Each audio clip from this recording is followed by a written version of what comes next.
વર્ષોથી આપણા દેશમાં એક મોટું ષડયંત્ર ચાલતું આવ્યું છે.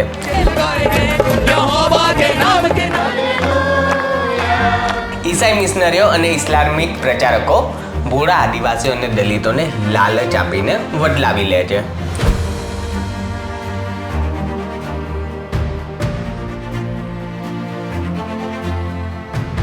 પણ નવાઈની વાત એ છે કે અબ્દુલ કે એન્થની બન્યા પછી પણ તેઓ SC/ST નું સર્ટિફિકેટ ખિસ્સામાં લઈને ફરતા હોય છે.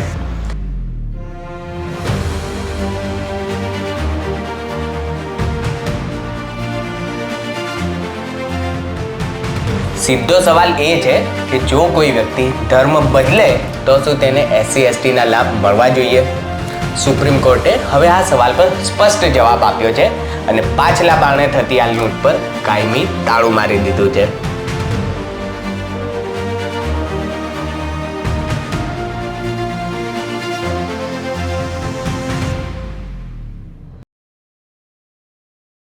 નમસ્કાર, હું છું લિંકન સોખડિયા ઓફ ઇન્ડિયા પર. કન્વર્ઝન માફિયાઓ બહુ હોશિયાર હોય છે.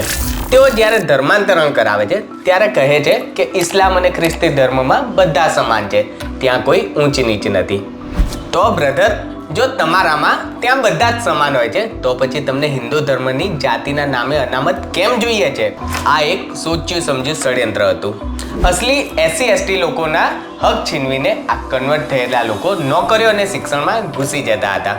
આનાથી મિશનરીઓ અને મુસ્લિમ કટ્ટરપંથીઓને બે ફાયદા થતા. એક કે હિન્દુઓની સંખ્યા ઓછી થતી અને બીજું, સરકારી તંત્રમાં તેમના કન્વર્ટ થયેલા આ પ્યાદાઓ ગોઠવાઈ જતા હતા. સૌથી મોટું સંકટ છુપા ધર્માંતરણ એટલે કે ક્રિપ્ટો ક્રિશ્ચિયાનિટીનું હતું. મિશનરીઓ લોકોને શીખવતી હતી કે તમે તમારા ઘરે ઈસુને પ્રાર્થના કરો, રવિવારે ચર્ચમાં આવો, પણ સરકારી કાગળ પર તમારું નામ હિન્દુજી રાખો, જેથી અનામતનો લાભ મળતો રહે. આ ભારતની લોકશાહી અને બંધારણ સાથે સૌથી મોટી છેતરપિંડી હતી. વિચાર કરો, એક તરફ આ લોકો દાવો કરે છે કે તેઓ હવે હિન્દુ ધર્મની કથિત ઊંચ નીચમાંથી બહાર આવી ગયા છે, પણ પછી તેઓ કયા મોઢે આ અનામત માંગે છે? જો તમારા નવા ધર્મમાં બધા સમાન છે તો પછી હિન્દુઓની અનામતમાં કેમ ઘૂસ મારો છો? આ માત્ર ધર્મ પરિવર્તન નહોતું, આ અસલી દલિત અને આદિવાસી ભાઈઓના મોઢામાંથી કોળીઓ છીનવવાનું પાપ હતું. સુપ્રીમ કોર્ટે બહુ જ કડક શબ્દોમાં કહ્યું છે કે SC/ST અનામત એ કોઈ લાણી નથી, પણ ઐતિહાસિક અન્યાયનું વળતર છે. અહીંયા આપણે 4 મુખ્ય મુદ્દા સમજવાના છે. 1. સમાનતાનો દાવો. જો ઇસ્લામ અને ખ્રિસ્તી ધર્મમાં જાતિવાદ નથી તો પછી અનામત લેવી એ તો બંધારણીય છેતરપિંડી છે. 2. ઓળખનો અંત.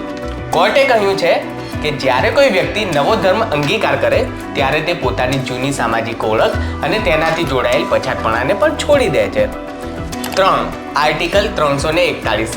આ આર્ટિકલ મુજબ SC અનામતનો લાભ માત્ર હિન્દુ, શીખ અને બૌદ્ધ ધર્મ પાળનારાઓને જ મળી શકે. ઈસાઈ કે મુસ્લિમ બન્યા પછી આ લાભ મળવા પાત્ર જ નથી. અને 4. હિન્દુ વિરોધી એજન્ડા.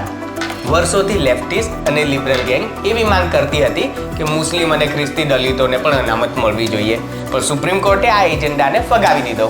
પણ જો આ માંગ સ્વીકારાઈ હોત તો મિશનરીઓએ આખા દેશને વટલાવી દીધો હોત. હવે એ સમજો કે સુપ્રીમ કોર્ટના આ નિર્ણયથી અસલી SC/ST સમાજને શું ફાયદો થશે.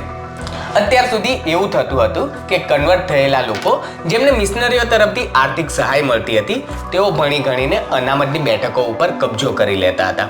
પરિણામે ગામડામાં બેઠેલો ગરીબ દલિત કે આદિવાસી યુવાન લાયક હોવા છતાં પણ પાછળ રહી જતો હતો. અત્યાર સુધી તેમના હકની નોકરીઓ કોઈ અબ્દુલ કે એન્થની લઈ જતો હતો, જે માત્ર કાગળ પર દલિત હતો. હવે આ ચુકાદાથી અસલી હકદારોને તેમનું સ્થાન મળશે. હવે સ્પર્ધા ઘટશે.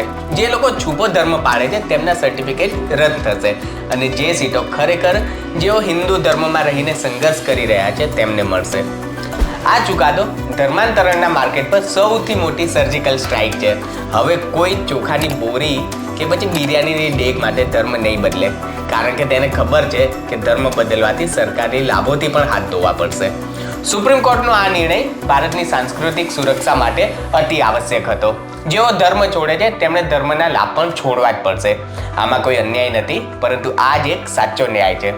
તમને શું લાગે છે, હવે સરકારે દેશભરમાં આનો સર્વે કરાવીને નકલી SC/ST સર્ટિફિકેટ રદ કરવા જોઈએ? અને શું દેશમાં હવે રાષ્ટ્રીય ધર્માંતરણ વિરોધી કાયદો લગાવવો જોઈએ? કમેન્ટમાં પોતાનો અભિપ્રાય જણાવીને વિડીયોને વધુમાં વધુ શેર કરો. જય હિન્દ.